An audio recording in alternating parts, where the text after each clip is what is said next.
এখন রান্না করছে আইড় মাছ। আইড় মাছটা আগে সুন্দর করে আমি তেলে ভেজে নিলাম। এটাতে এই তেলে ভাজার আগে আমি হলুদ, লবণ, মরিচ দিয়ে আধা ঘন্টা আগে মাছটা মাখিয়ে রাখছিলাম। আর মাখানোর পরে আমি এই ফ্রাই প্যানে আমি মাছটা ভেজে নিলাম।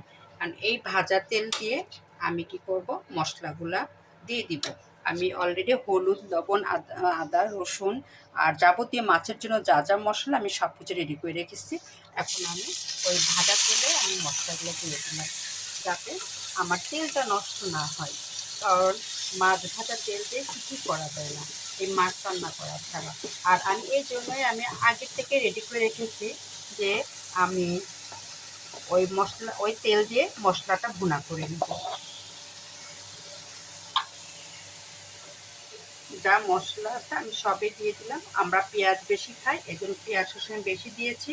আর এটাতে আমি কোনো সবজি দিব না, যেহেতু এটা মাছ শুধু ভেজেছি পেঁয়াজ দিয়ে ভুনা করার জন্য।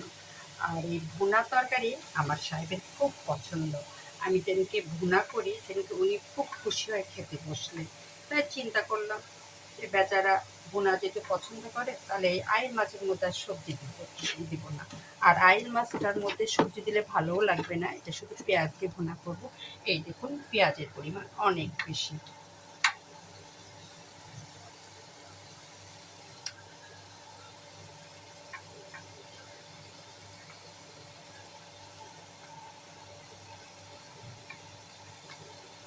সমস্ত মশলাটাকে দিয়ে নিই, তারপরে সুন্দর করে কষাবো। কষানোর পরে আমি এই মাছটা দিয়ে দেবো। এই ভাজা মাছ শুধু আমি পেঁয়াজ দিয়েই ভুনা করব। আর এই ভাজা মাছ পেঁয়াজ দিয়ে ভুনা করলে খুব মজা হবে, এটা আমি জানি। যেহেতু আমি সন্ধ্যার সময় সাহেব এসে খাবে, উনি এখন অফিসে, এই জন্য মাছটা আমি বিকালবেলায় রান্না করতেছি। সকালবেলা আমরা রান্না করেছি ডাউল, একটা সবজি রান্না করেছিলাম, আর সবাই ডিম দিয়ে ভাত খেয়েছে। এখন বিকালের জন্য আমি রান্নার আয়োজন করেছি। আমার মাছটা একটু পোড়া পোড়া করে ভেজেছি, এই দেখুন একবারে মশমশা করে ভেজেছি। কারণ পেঁয়াজ দিয়ে ভুনা করলে এই মশমশা মাছ খুব স্বাদ হবে আর খেতেও টেস্ট হবে। আর এই কারণে আমি এই তেলের মাছ ভাজা তেল দিয়ে এই মশলাটা কষাবো। যখন পুরা কষানো হয়ে যাবে তখন আমি দিয়ে দিব মাছটা। কারণ মাছের মশলা যদি সুন্দর করে কষানো না হয়, তাহলে সেই মাছটা খেতে মজা লাগবে না, মশলাটা একটু গন্ধ করবে। এই জন্য আমি চিন্তা করছি আগে মশলাটা সুন্দর করে লাল লাল করে ভেজে নেব।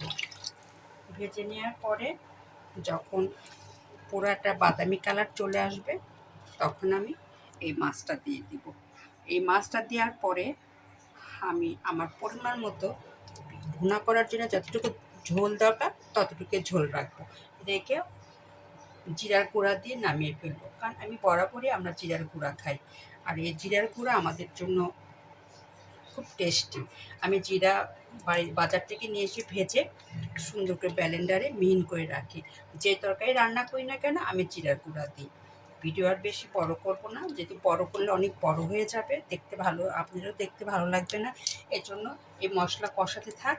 তারপরে আমি যখন কষানো হয়ে যাবে তখন আমি এই মাছটা, ভাজা মাছটা দিয়ে পেঁয়াজ ভুনা করব মাছ দিয়ে।